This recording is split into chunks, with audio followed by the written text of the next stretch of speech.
बिस्मिल्लाहिर्रहमानिर्रहीम। अस्सलाम वालेकुम। कैसे हैं आप सब? उम्मीद है आप सब खैरियत से होंगे। अल्लाह ताला आप सबको हमेशा खुश और आबाद रखे। आज हम बना रहे हैं देगी आलू गोश्त। बहुत मज़े का और बहुत आसान और क्विक बनने वाला है।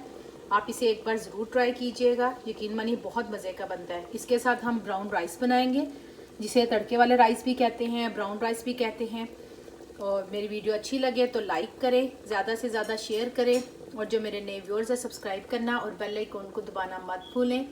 इस तरह यह है कि मेरे आने वाली रेसिपी सबसे पहले आपको देखने को मिले। यहाँ आप देख रहे हैं कि मैंने प्रेशर कुकर में गोश्त लिया है। गोश्त तकरीबन मेरे पास था 1/2 kg।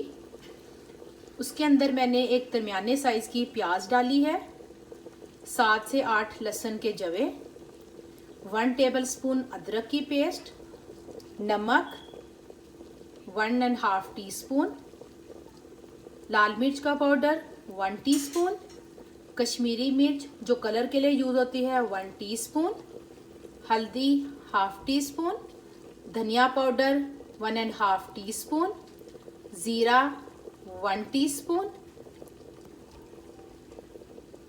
इन चीज़ों का इस्तेमाल किया है। इसके अलावा हमने इसमें डाला है टमाटर, मैंने 2 बड़े साइज़ के लिए थे।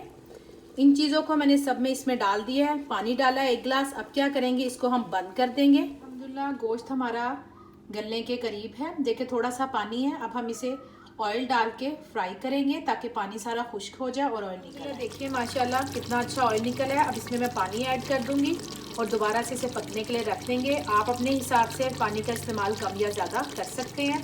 आपको जैसा शोरबा पसंद है आप उस हिसाब से इसमें पानी ऐड कर दें। गोश्त की बुनाई में ही मैंने इसमें 2 आलू काट के डाल दिए थे। अगर आपको आलू पसंद नहीं है तो आप उसके बगैर भी बना सकते हैं।